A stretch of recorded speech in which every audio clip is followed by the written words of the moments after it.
So let's start out with, how would you describe this film?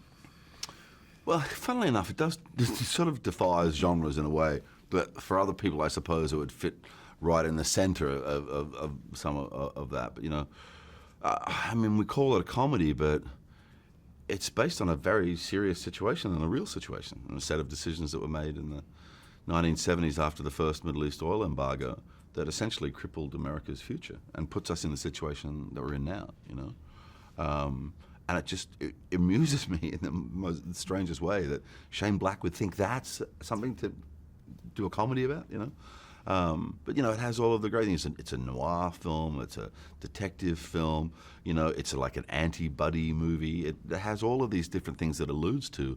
And I suppose, in a way, if you're covering that many genres, you may actually even have to, at one point in time, just scratch your head and go, you know what? I think it's fresh.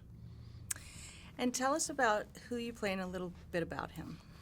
I play the character Jackson Healy. I'm a debt collector, and I'm looking at somebody like Ryan Gosling's character, who plays Holland March, who's a private detective, but really, 9/10 con man.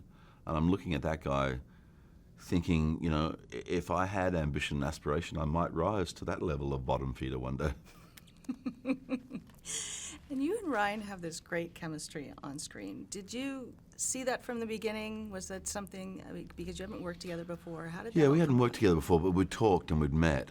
So I had a very good instinct that we shared a sense of humor and a sensibility about our jobs, and the way that we approach them, and essentially the fact that we love the job, And Ryan is a cineast. He's a very serious little insect, He examines things. He thinks deeply about them. He always comes to the set with options and ideas, and that's so easy to work with, man. It's the other way where somebody doesn't really want to contribute. That's when it's hard. And speaking of contributing and probably collaboration, talk about working with Shane and what kind of director he is. Well, obviously I've never been on a set with him before, so I don't know how other previous experiences have been, The thing is quite clear about Shane is, might only be his third film as a director, but he's been in the business for 4 decades, And he's had some of, the biggest highs that the business can afford somebody who's a writer-director, The price he got for the Long Kiss Goodnight script, for example, I remember that when I was here as a young actor. It was like big news. Everybody was talking about it, The success that he enjoyed with Iron Man 3, And then you've got some equally dark parts to that journey as well, But what I've found with Shane is that it puts him in a situation where he's of the age that he is now. He knows enough intimate information about the business to not be fooled by stuff, Because, a lot of people can get sort of caught up in smoke and mirrors and who's the newest flavor or whatever, And he just knew that he needed actors that he could trust, So he didn't try to control us overly, I mean, he, just like Joel Silver, he did try and make us stop laughing every now and then, which is, once Ryan gets me going, it's very difficult for me to actually get serious again. But, that thing of setting a platform for the two of us and encouraging us to just launch ourselves into it, that was refreshing and it was fun, and it led to a lot of laughter on the set and a lot of very absurd conversations, where you're sitting with Ryan discussing the best way to break his arm.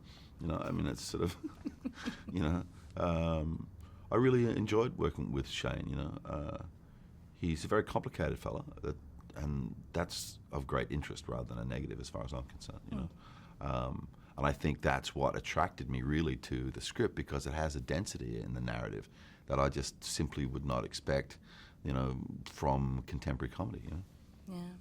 And you look at you and Ryan and you think of very dramatic actors, but you guys are really funny. Do you enjoy doing comedy, or would you do more comedy, or do you like drama or comedy better? Look, it's just the same thing.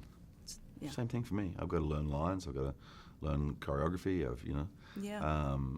Make decisions on behalf of the character, and it's really the same thing. And funnily enough, making somebody laugh, making somebody cry, that's the same thing too, because it requires a certain level of emotional commitment from you as the performer.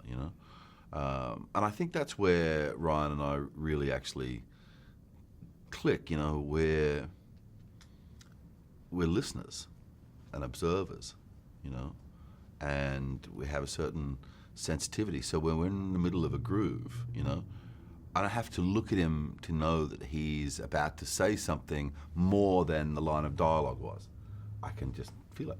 You know what I mean? So I don't say my line. I just give him a thing, and then bang, he'll come with a thing. And that's like, you know, it's funny because you talk to musicians and you define, you know, what makes it, you know, a jam great. You know, people sort of get together and they just play their instruments. You know, and it really is about freedom. You know, but that freedom has to have a grassroots of trust, you know, knowing that the other person is going to be in the same pocket that you are.